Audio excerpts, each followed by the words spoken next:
Nebijai sunkių, sudėtingų atvejų. Ne viskas yra tai, ką mes matome veidrodyje. Higienistas tikrai mato daug daugiau. Kuri darbo dalis tau yra maloniausia? Aš esu tokia pedantė šiek tiek, tai man labai patinka viską iškrapštyti. Čia jau nebevalymas, čia jau dantų spa. Apie rūpestį savo šypseną šiandieną kalbuosi su odontologijos klinikos Precizė burnos higienistė Erika Grybytė. Labas, Erika. Sveiki. Laukiau mūsų pokalbio, turiu netgi keletą klausimų pasiruošęs. Pradėsim nuo labai paprastų, eisim prie sudėtingesnių dalykų, kalbėsim ir apie sveikatą, ir apie finansus, ir iš vis kam to reikia. Tai dabar gal tu gali man papasakoti, aš paskambinau ir noriu užsiregistruoti pas gydytoją odontologą ir mano gydytoja sako, pirmiausia, jums reiktų apsilankyti pas burnos higienistę. Ir aš noriu paklausti, o ką daro burnos higienistė? Tai burnos higienistas tai dažniausiai pašalina visą burnoje susikaupusią apnašą, kuris ten maisto likučius ir panašiai. Tai mes viską išvalom, padarom tvarkingą burną, kad gydytojas galėtų matyti tarpdančiose kariese ir rentgeno nuotraukoje viskas aiškiau matytųsi. Tai burnos higienistas daro tai, kad sutvarko viską, padaro, kad nebūtų jokių dantenų uždegimų ir tada tik tai siunčia gydytojai odontologai. Supratau.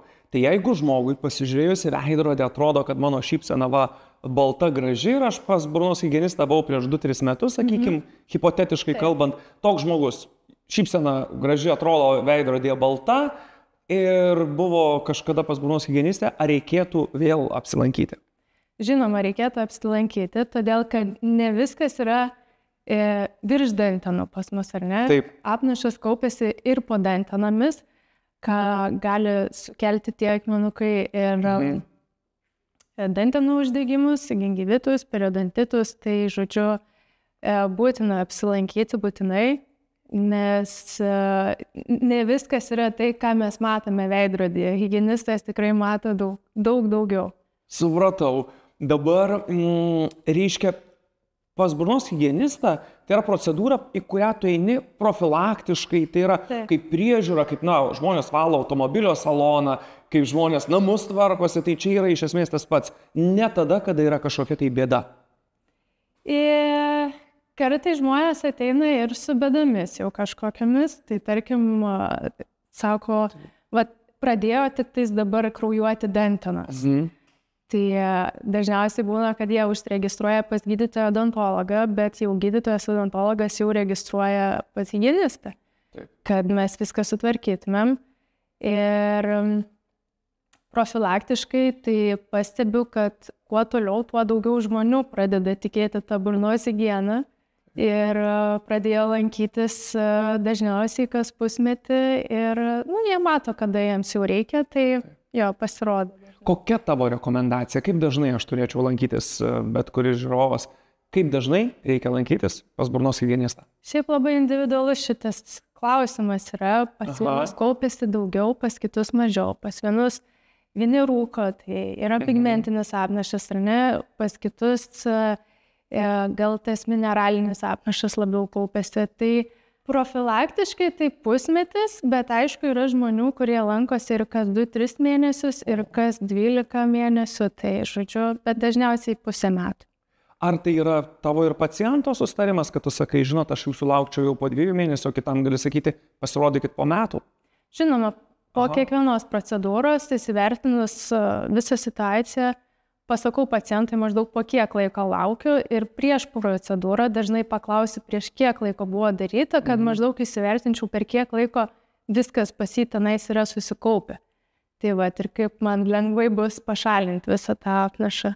Ok, tai reiškia, tas darbas nėra toks tavo standartinis, kiekvienas pacientas yra individualus ir tas labai individualus, tai nėra taip, kad visi yra visiškai vienodi.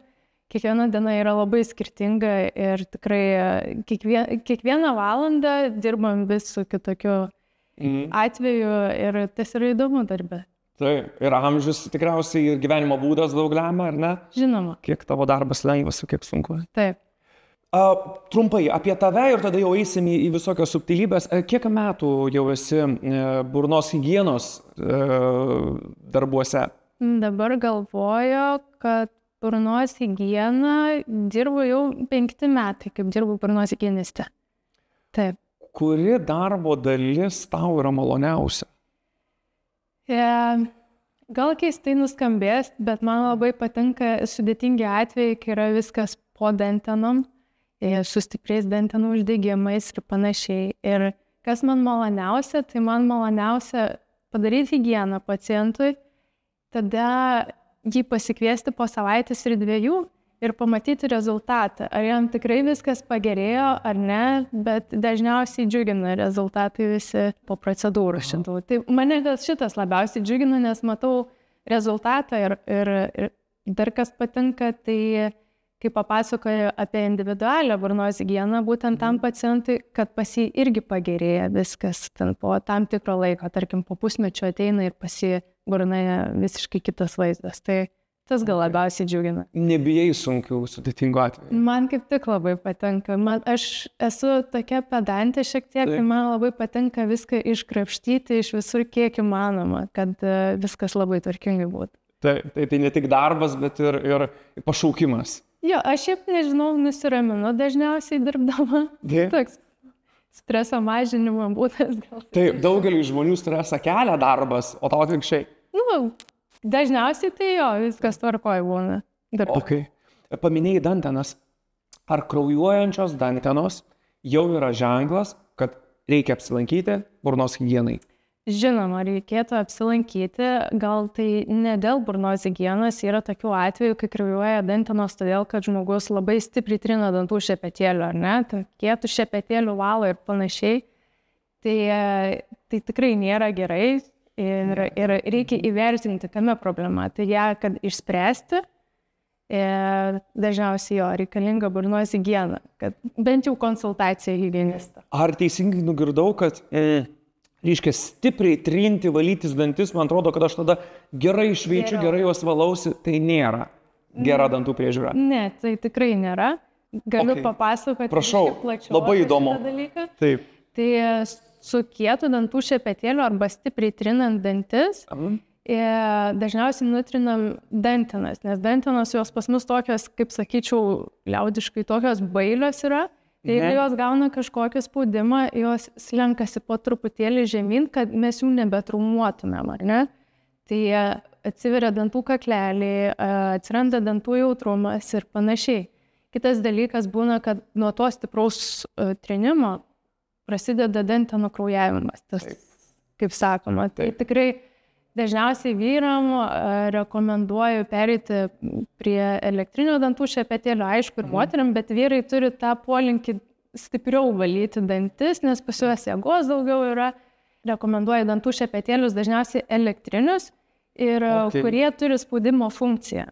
Ten yra specialūs, kur tiesiog ar šviečia kitaip, ar vibruoja kitaip, kada yra per stipriai trinamas tas šepetėlis. Tai va tokia kaip sutramdymas to žmogaus. Supratau, tai elektriniai šepetėliai nėra tik tai mados ir stiliaus klyksmas, jie turi privalumus. Turi savo funkciją, privalumus, aišku. Aišku, yra dabar tų elektrinių šepetėlių N rūšių, tai visą laiką rekomenduoju pasitarti su gydytoju, ar odontologu, ar higienistu, kokį šepetėlį rekomenduoju naudoti, nes, sakau, firmų yra N rūšių.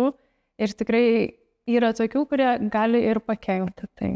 Va būtent, labai geras klausimas, tai aš tada dar kartą, kad užakcentuotumėm, aš atėjau į parduotuvę ir renkuosi dantų šepetėlį. Aš galvojau, kad reikia rinktis kaip audinį, kuris tau labai patinka. Man vienu metu patiko minkšti, paskui norėjau kietesnių ir taip toliau. O kaip iš tikrųjų reikėtų teisingai rinktis?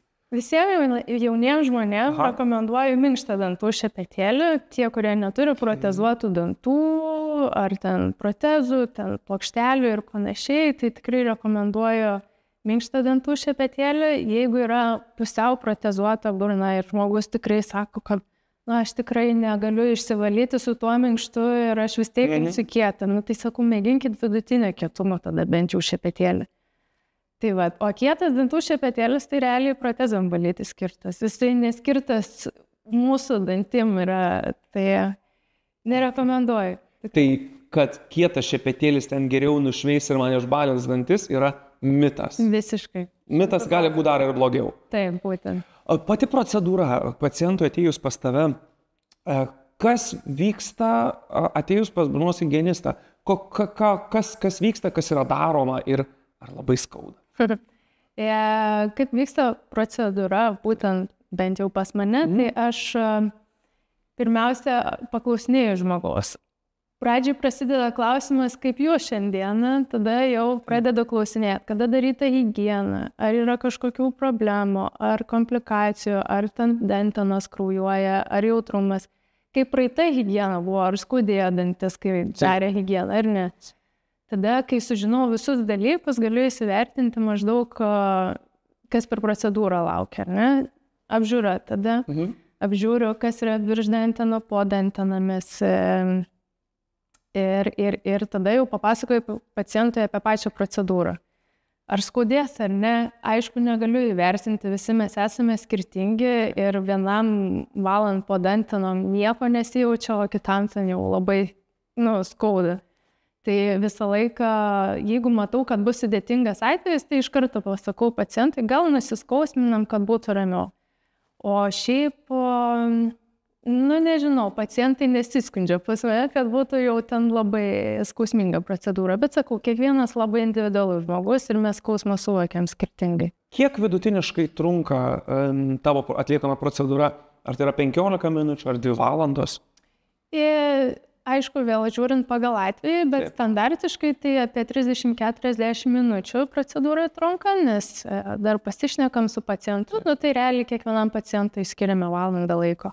Supratau, kad be skubos tvarkingai. Ne, niekada neskubu, nes jeigu matau, kad ir nespėsiu, tai iš karto pacientui ir pranešu, kad kviesiuos juos antrą kartą, nes matau, kad mes nesuspėsime per vieną kartą padaryti. Ok, supratau. Dabar, tada aš turiu tokių keletą klausimų tau paruošęs, aš juos vadinu, ar tiesa, kad. Kai kas yra mitai, kai kas yra įsivaizdavimai, čia pririnkom tokių faktų ir pabandysim, gal kai kurios mitus sugriauti, kai kurios patvirtinti. Dauguma žmonių nori baltų dantų. Ar tiesa, kad iš tikrųjų dantų balinimas prasideda ne nuo kapos ir gelio, o nuo apsilenkimo pas burnos higienistą? Žinoma, kiekvienas balinimas yra daromas tik po burnos higienos. Tai jeigu pas pacientą yra, tarkim, akmenukai ant dantų, ar ne, ir mes tada balinsim, tai tos vietos, kurios yra uždengtos, tai josgi neišbals. Tai pradžiai mes turime nuvalyti paviršių ir po to mėnesio laikotarpį pasidaryti balinimą. Tai va taip turėtų maždaug. Supratau. O gali būti, kad ir po jau pasidarius burnos higieną, jau natūraliai tie patys dantis natūraliai pašviesėja?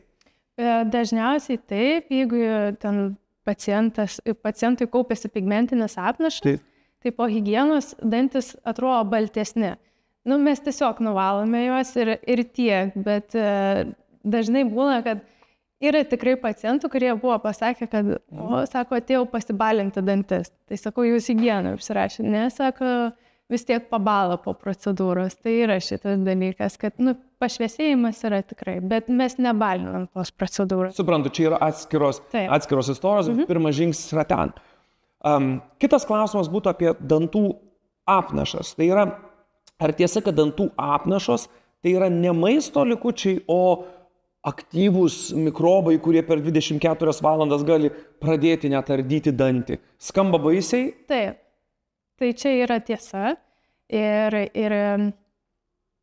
per 48 valandas tai dažniausiai tas visas dalykas yra tarpdančiuose. Ką mes mažiausiai ir valome, ar ne, kur nedasiekėm ir panašiai, tai tenais kaupimasis yra didžiausias ir ten greičiausiai viskas genda. Tai čia yra tiesa, šitas faktas. Oho, ir kad šito fakto taip nebijoti, mums reikėtų apsilankyti burnos higienoje ir tikriausiai kasdienybėje įprasti keletą dalykų. Įprasti keletą dalykų, ko žmonės dažniausiai ir privengia, tai tarpdančių valymas, tai yra pats pagrindinis dalykas.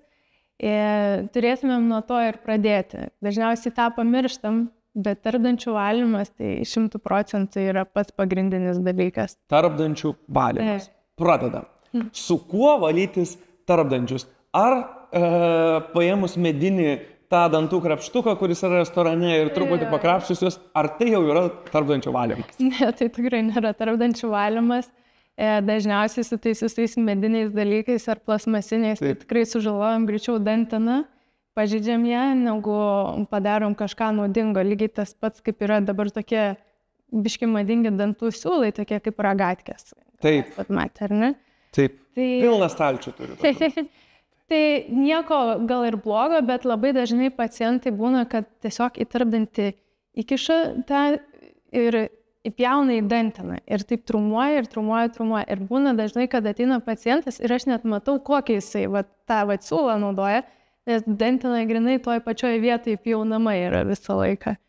Tai reikėtų arba pasimokinti su higienistu, kaip tą daryti, arba keisti į tą vyniojimą ant pirštų, nes jūs tada labiau kontroliuojat tą siūlo įtempimą ir nebepjaunant taip į danteną.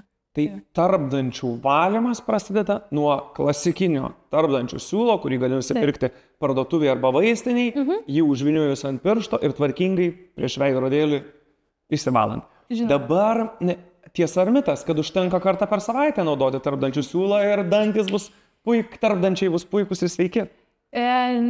Čia jau yra mitas, tikrai. Tai tarpdančių valymas tai turėtų būti jau 2 kartus dienoje, ir ryte, ir vakare, aišku, ir po kiekvieno maisto būtų rekomenduojama, bet mes to padaryti negalim. Čia yra normalu, tai ta prasme, tai ryte, vakare, būtinai, ypatingai vakare, turėtų ta jau mūsų individuali burnos higiena užtrukti ganėtinai ilgą laiko tarpą. Taip. Ir tarpdančiai, kad būtų sužiūrėti, ir šepetėlį visi, žodžiu.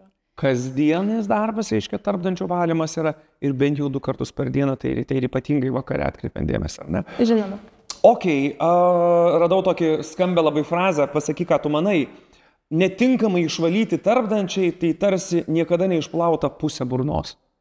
Jo, šiaip labai teisingai pasakyta. Tai kaip ir minėjau, tarpdančiai vienas iš, kaip pasakyti, ten daugiausia apnašų ir mikrobų visokiausių kaupiasi. Ir dažniausiai, paliekama nevaloma, su šepetėliu niekaip neišvalytumėm, paprastų dantų šepetėliu niekaip neišvalytumėm tarpdančių. Tai reikėtų būtinai naudoti arba tarpdančių šepetėlius, arba irigatorių, arba dantų siūlą, kažką iš šitų. Tai reikėtų irgi pasitarti su specialistu dėl šito dalyko, bet neįmanoma, kad būtų švari burna, jeigu tarpdančiai nevalyti. O kas nutinka, jeigu žmogus nevalo tų tarpdančių? Tai dantenų tų uždegimas, kas vyksta? Dažniausiai dantenų uždegimas, todėl kad susikaupęs apnašas, jisai sukietėja, virsta akmenukais, ar ne, ir po truputėlį ten tirpda mūsų kaulą ir panašiai. Dantenos pradeda kraujuoti, jos tokios ištinsta, paburksta. Mums tai nesimato gal akivaizdžiai pacientam, bet kėdėje, kai ateina žmogus, tai labai akivaizdžiai šitas matosi. Ir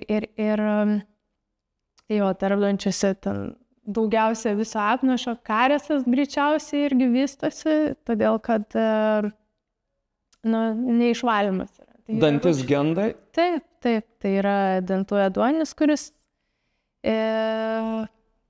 jeigu negydant, progresas vyksta ir sugenda, kartais net iki kanalų. Tai va. Ok, supratau. Tai labai įdomu, nes tavo darbas yra ne tik tai pasirūpinti burnos higieną, bet tam yra tikra paciento edukacija, kur gali, nes aš galvau, kad akivaizdu, kaip naudoti tą dantų siūliuką, žinai, nedidelį, o pasirodo dar tikrai daug nežinau, nes ir pats jaučiu, kad mes darom dažnai klaidų. Faktas, dažniausiai ir būna taip, kad aš su pacientu padarom procedūrą, o po to mokomės, kaip valytis dantis. Ypatingai dabar labai patinka pacientam rekomenduoti apnašą dažančius produktus. Tarkim, yra dabar ir tabletės, ir pastas, ir skalavimas kyšiai, toks yra dalykas. Tai rekomenduoju dažnai pacientam pamėginti savaitgaliais paeksperimentuoti su šituo dalyku, todėl kad tada pacientas pamato, kur jisai nedavalo, ir tada gali pats pasižiūrėti ir akcentuoti būtent tas vietas. Bet jeigu pacientas nemato, tai jisai ir nedavalys tų vietų. Kad ir kiek aš jam sakyčiau, kad va čia naisvet reikia valyti būtinai. Jam reikia pamatyti pačiam. Nes jam iš toli veidrodėlį atrodo viskas puikiai. Kad viskas gerai. Ok, tai dabar tada namų darbus, kad pasidarytumėm, klausimas toks. Spinteliai. Kas turėtų būti žmogaus, kuris nori pasirūpinti savo burnos higieną ir sveikatą? Dantų šepetėlį nusipirkau. Nebūtinai patį kiečiausią, gerą patarimą jau davėjai. Dantų pasta. Pavyzdžiui, burnos skalavimo skysčiai. Apipinti ir mitais, ir legendom, ir viskuo. Esu girdėjęs mitų, kad burnos skalavimo skystį reikia naudoti retai, nes kenkia neva dantų emaliui. Ar tai yra kasdienis produktas? Ką tu manai apie burnos skalavimo skysčius? Aš savo pacientam gal nesakyčiau, nerekomenduoju naudoti iš tikrųjų šito dalyko, jeigu nėra dantenų uždegimo. Aišku, yra ten specialūs skalavimo skysčiai su tokiu specialiu chlorideksidinu, ar ne? Tai jo, porą savaičių tikrai drąsiai galima naudoti tą skalavimo skystį be problemų, bet ten visi šitie, kurie ir su alkoholiais ir panašiai, nesakysiu firmą, aišku. Ir skaniai kvepiantys labai. Skaniai kvepia, tai realiai jie tik tais gerą burnos kvapą duoda, jie neturi naudos, jie nepastiprins jūsų dantų, ta prasme, nežinau, nebent laikysit burnoje visą naktį, neįsivaizduoju, bet su gerom sudėtim yra skalavimo skysčių, bet tikrai jų yra labai mažai ir ypatingai parduotuvėse tuose, mūsų Lietuvoje tai nelabai rasim, nebent vaistinėse. Supratau. Tai visgi jokio stebuklo tikėtis nereikia, viskas prasideda nuo pirmas dalykas tvarkingo dantų išsivalymo ir paskui būtinai tarpdančių siūlas. Tai ne. Kartais ir labiau prieš rekomenduojant tarpdančių siūlą ir tada jau su pasta šepetėlių dantis išsivalyti, bet aišku, pacientams sakau, kaip jums patogiau. Man svarbiausia, kad būtų valomi tie tarpdančiai. Bet šiaip labiau rekomenduojama yra prieš naudojant dantų siūlą. Kaip įdomu, irgi dalykas, kurio nežinau. Pakalbam apie pacientus, apie žmonės, kurie pas tave ateina. Ar tiesa, kad kai kurie pacientai, kurie ateina, kartais bijo ne paties skausmo, o labiau gėdos, arba kad sulauks priekaišto, jog čia jūs apsileidot, arba seniai buvot? Aišku, tokių pacientų turiu ir dar visai nesenai toks buvo pacientas, kad pas mane jisai eidavo profilaktiškai kas pusmetį ir atsitiko gyvenimas, atėjo po 2 metų, sako, po metų supratau, kad aš jau vėluoju ir tada jau gėda pasidarė ir dėl to taip ir užtęsiau. Tai 2 metus jau nebuvo, jisai buvo pas mane. Tai žodžiu, bet yra tikrai, kiti bijo dėl savo ten blogo burnos kvapo, bet ašgi ir bandau tą dalyką pašalinti. Tai žodžiu, baimintis tikrai nereikia, viską puikiai suprantu, tai tikrai drąsiai galima eiti ir nebijoti. Taip, burnos higienistas yra draugas. Taip, nereikia gėdytis tikrai. Mes viską esame matę, tai be problemų. Kaip aš galiu pasirūpinti savo burnos higieną labiau? Nebesivarginsiu burnos skalavimo skysčių tada. Rūpinuosi tarpdančiais, kasdien valausi dantis bent 2, kartais ir 3 kartus. Kas dar? Kava, cigaretės, raudonas vynas. Žinoma, labai rekomenduotina mesti rūkyti, bet aišku, negaliu aš stovėti su žvakė prie žmogaus ir sakyti, kad tu nerūkyk, ar ne? Ar su žiebtuvėliu. Jo. Metimas rūkyti labai dažnai pagelbėja visą situaciją, ypatingai dėl periodontito ir dėl pigmentinio apnašo, nes dažniausiai rūkantys žmonės turi tamsesnius dantis, todėl kad pigmentas užsideda labai ant dantų. Tai žodžiu, ir pas juos tas podantininis kaupimasis labai dažniausiai stiprus yra, akmenukų labai daug.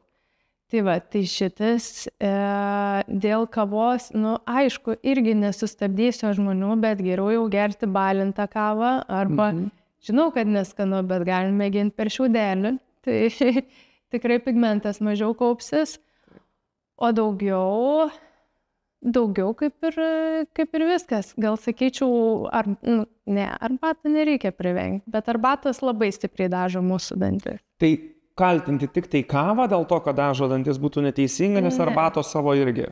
Ir arbatos, ir daržovės, ir uogos, visi spalvoti maisto produktai, tai deda pigmentą ant mūsų dantų, tai žodžiu, ypatingai po balinimo dažnai sakom pacientam, kad 2 dienas bent jau mažiausiai balta dieta turėtų būti. Tai va. Balta dieta, geras, nauja frazė, kurios dar nežinojau. Jeigu nori sužinoti, kas yra balta dieta, apsilankykite. Taip.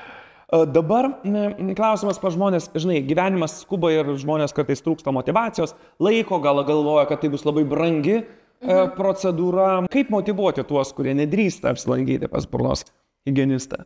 Aš dažniausiai motyvuoju žmonės, man reikia vis tiek jį pamatyti žmogų, ar ne? Tai aš mėgstu parodyti, kas dedas burnoje. Ir dažnai įdedu veidrodėlių, duodu pacientui rankas veidrodį, kad jisai matytų, ką aš matau, nes, kaip ir minėjau, kol pacientas nemato, jam atrodo viskas gerai ir ten kažkoks prastas burnos kvapas ar kraujuojančios dantenos, jam atrodo, kad čia yra viskas normalu. Tai geriausia motyvacija būna žmonėm, kai aš parodau, kas yra maždaug, ar ten protiniai dantis ir panašiai. Arba galima padaryti rentgeno nuotrauką visų dantų ir tada parodyti, kad net rentgeno nuotraukai matosi padanteniniai komplementai. Tai dažniausiai žmonės tas motyvuoja, kad jie kai pamato, tai arba pamato rezultatą po procedūros, tai dažniausiai šitas užmotyvuoja ir tada jau kas pusmetį būna, kad pasirodo žmogus. Taip, suprantu, tai tampa įpročių, tradicija. Gražia. O pati, kai lankaisi pas burnos higienistę, kaip jautiesi, koks jausmas yra pačiai būti paciento kėdėje? Jei atvirai, tai man nelabai patinka šitą procedūrą, turiu labai jautrius dantis, bet tai būtinas dalykas ir žinau, kad reikia, tai ir daraisi, tiesiog ir viskas. Bet šiaip... Nusiteikimas yra... Nusiteikimas. Taip, turiu irgi šiek tiek baimės, bet ateini, pasidarai ir viskas. 30 minučių ir padaryta. Gerai. Tai dabar paklausiu burnos higienistės 4 blitz klausimų, tu atsakysi tiesiog taip ar ne. Tai tiesa ar ne. Ar reikia naudoti tarpdančių siūlą kasdien? Taip. Vienareikšmiškai. Visiškai 100%. Toliau. Ar reikia valyti liežuvį?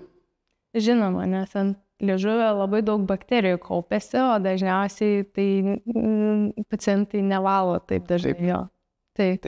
Būtina. Liežuvis yra valomas su šepetėliu? Yra specialus liežuvio valiklis, toksai gramdiklis, aišku, yra ir apvalus, ir kitokios formos, tai tikrai yra pasirinkimo, ką naudoti. Yra net liežuvio kremas, su kuriuo reikia jį valyti. Wow, net liežuvio kremas. Ok, nepamiršti ne tik tai gražiai šypsenai dantų, bet ir liežuvis. 100% reikia ir liežuvį valyti. Dabar dar vienas mitas ir klausimas, kuris tikrai, manau, daugeliui bus įdomus. Kiek laiko reikia valytis dantis? Esu girdėjęs įvairiausių dalykų, gal užtenka pusės minutės. Kažkas pasakojo, kad reikia pasileisti mėgiamą dainą ir kol jinai groja valytis. Kiti sakė, reikia 5 minučių. Koks yra konsensusas? Aišku, vėl labai individualus klausimas. Vienas žmogus turi breketus, kitas žmogus turi 3 dantis, ar ne? Ir, ta prasme, labai įvairiai. Standartas, ką dažniausiai ir sako žmonės, 2 minutės. Bet 2 minutės, tai čia tik dantų šepetėlis minimum turėtų būti. Aš asmeniškai dažniausiai rekomenduoju apie 3 minutės iš lėto, lėtais judesiais sukamaisiais, valyti dantis. Aišku, dar viską parodau. Kitas dalykas eina tarpdančiai ar ne, liežuvio valymas ir panašiai. Tai dantų valymas bent jau vakare, tas toksai rimtesnis turėtų, mano manymu, trukti apie 10 minučių. Tai va. Čia jau nebevalymas, čia jau dantų spa. Bet jeigu norint, žiūrėti, ar sakau, ten paeksperimentuoti su tom apnašą dažančiom priemonėm, tai drąsiai galima tikrai ir ilgiau ir tikrai nebus blogiau, kad biški ilgiau nei 2 minutės bus valomi dantis. Taip. Klausimas, atsakymą tikriausiai nujaučiu, bet vis tiek paklausiu. Po dantų valymo vakare valgyti jau nebereikėtų. Žinoma, kad jau viskas jau, jeigu išsivalome dantis, tai vandenukas geriausias draugas būna dažniausiai, o jeigu jau ir pavalgom, tai būtų gerai, kad vėl prasivalytumėm dantis, nes vakare dažniausiai pas mus yra seilėtekis sulėtėja ir panašiai, ypatingai naktį, tai tas pats apsivalymas burnos tai kažkaip neįmanomas. Tai... O jeigu vietoj vandenuko šampano taurė? Irgi nerekomenduoju. nesirūkštis ir panašiai, tai reikia būtinai. Kad jau išsivalėm ir ramu. Yeah. Ar tiesa, kad dantų šepetėlį reikia keisti kas 3 mėnesius? Gal papildyčiau, 3 mėnesius rekomenduojama po burnos higienos ir persirgus kažkokia peršalimo liga arba infekcinė. Tai visą laiką rekomenduojama ir po ligos keisti dantų šepetėlį. Jo. Ir po burnos higienos, nes mes išvalėm visą burnos ertmę, ne? Mums reikia, kad viskas švaru būtų. Ir mes su tuo senu apsinešus šepetėliu einam vėl ir valome dantis. Tai jau toks, kai užnešam viską vėl. Kaip purvinais batais per švarų kambarį vėl eiti. Bet būtent visiškai. Ar ne? Ok, supratau. Na ką, tai ačiū labai už tavo patirtį, už puikius atsakymus ir kad padedi žmonėms šypsotis. Dėkui už pokalbį.